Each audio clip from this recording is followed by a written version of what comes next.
hope you're having a great day. Today I would like to talk to you about arthritis and what to do when it strikes.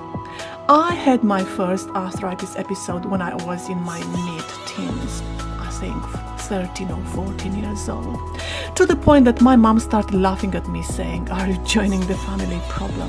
She had arthritis just like her father. Well, he died when he was 101 years old and he was still walking around, even having arthritis. The only difference was I was a child, the last born in the family, thus getting very low levels of vitamins. This was a lesson I remember until now, as I did not know any other child to have had my lack of calcium, iron, sugar and other vitamins as I had, thus creating not only back problems that made me sometimes walk to one side, my mom assuming I might have scoliosis just like her, besides the dizziness and blackouts I was getting before the Mother Nature's arrival. This has been taken to the next level several years ago when I had a major episode of dizziness that saw me stuck to bed for several weeks, as I could not even sit on the chair, never mind walk on the street, as my video on vertigo explains. I noticed my back problems are stronger in the springtime, although I can get them even in June, July and in the winter months, when arthritis can strike as I bend down to tie my shoelaces, for example, and then I realize I cannot move. It can happen in a split of a second, just crazy. You do not wish anybody something like this, and I'm not surprised when I hear people who never experienced this not believing me. Although I noticed that when I lived in tropical countries, due to the warmth, I had no arthritis episode. This made me analyze what happens to our spine, how it deteriorates, and why and what can I do to prevent any future arthritis episodes, or how can I come back to normal faster. Well, the spine is made up of individual bones called vertebrae, as you could see there in the picture, which provide support for the spine. These vertebrae are connected in the front of the spine by intervertebral discs that help support the spine and also allow it to move.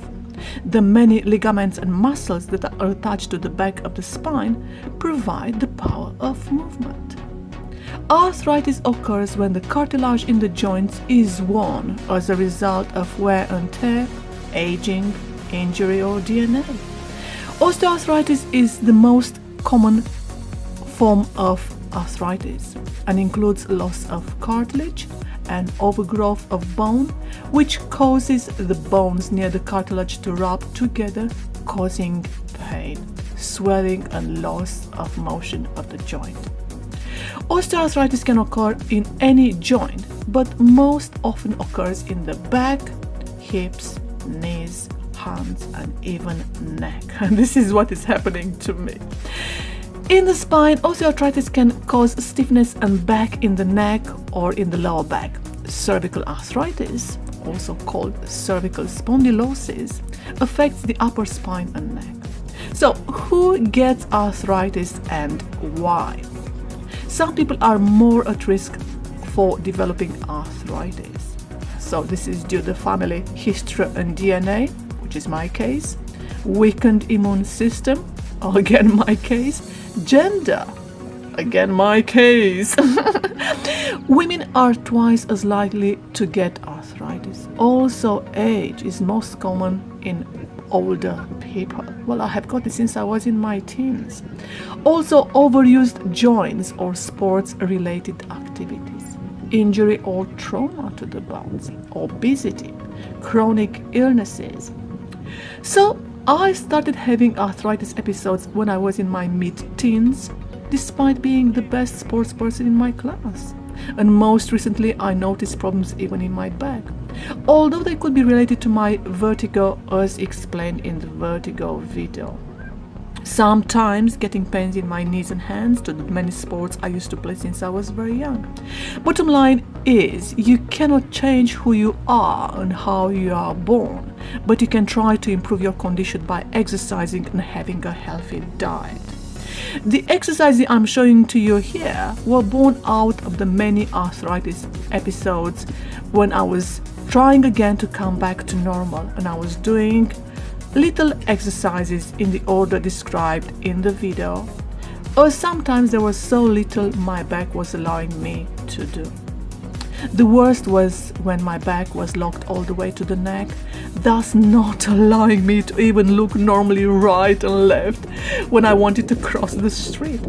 The massages I have regularly only help temporarily, and there is so much a physiotherapist can do to help you.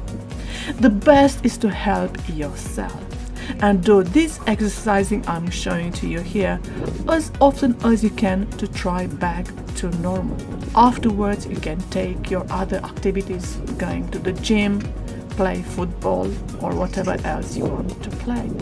So I hope this video helped you in understanding arthritis and what you can do. The exercises also, I hope that they helped you in coming back to normal. So keep in touch and have a very nice day. Thank you for watching.